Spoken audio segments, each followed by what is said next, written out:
ministre a reçu hier les ressortissants de Menaka, l'artiste Kumba Gawlo Seck et l'artisan ébéniste Aruna Fofana. Le point de ces audiences avec Lucien Touré.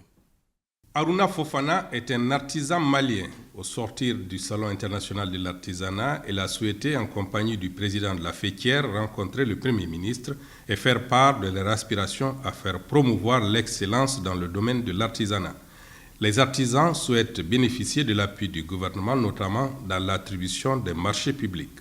Et lors de cette dernière édition, nous avons beaucoup de talents cachés, mais particulièrement aujourd'hui, pour l'ébénisterie, M. Aruna Fofana est l'un des meilleurs dans ce domaine.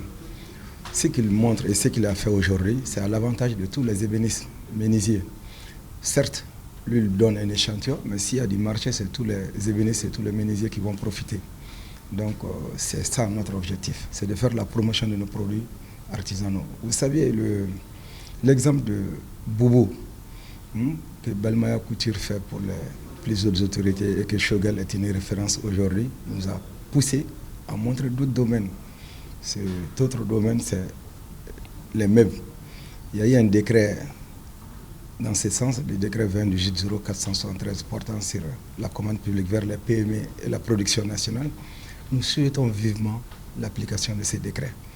Parce qu'effectivement, dans ces décrets, nos préoccupations sont prises en compte. L'artiste international Kumba Gawlo Seck envisage d'organiser un festival au Mali.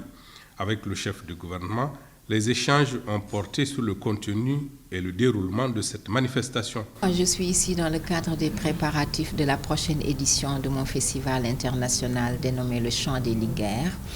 Le Chant des Linguères, qui est un festival entièrement, exclusivement dédié aux femmes, animé par les femmes pour les femmes, et qui tourne autour de la thématique du dividende démographique et l'autonomisation des femmes au Sahel, avec tous les sous-thèmes tels que l'éducation, la santé, la scolarisation des filles, leur maintien à l'école, le mariage des enfants, mais aussi la sensibilisation sur la migration irrégulière.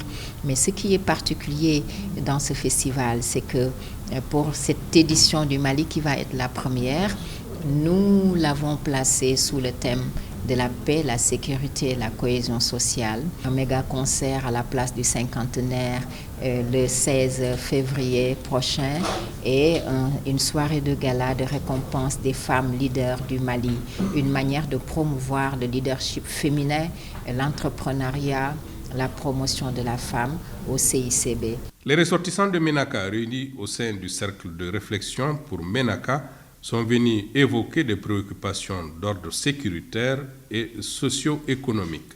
Le cercle de réflexion pour Menaka sollicite l'intention des hautes autorités du pays, entre autres, le désenclavement de la région de Menaka par le bitumage de la route Ansongo, Menaka, Ndiramboukane, frontière Niger.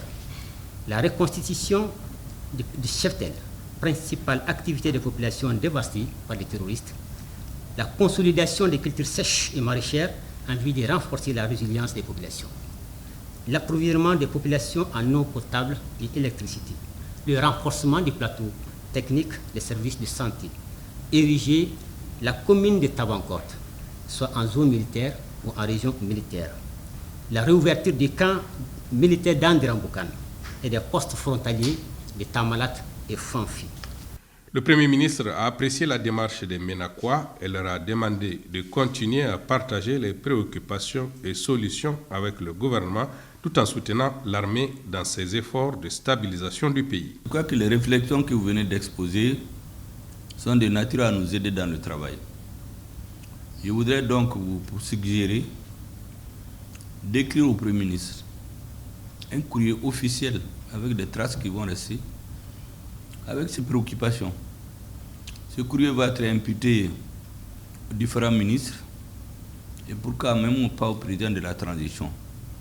Pour que dans l'ensemble des projets et programmes que nous sommes en train de développer, la vision du gouvernement, nous puissions prendre en compte, parce que c'est de l'or pour nous, c'est comme une consultation gratuite que vous faites, nous puissions prendre en compte ces préoccupations. À l'heure actuelle où les questions de sécurité se posent avec acuité, l'on ne perd pas de vue les questions de développement, car la sécurité sans le développement ne saurait prospérer.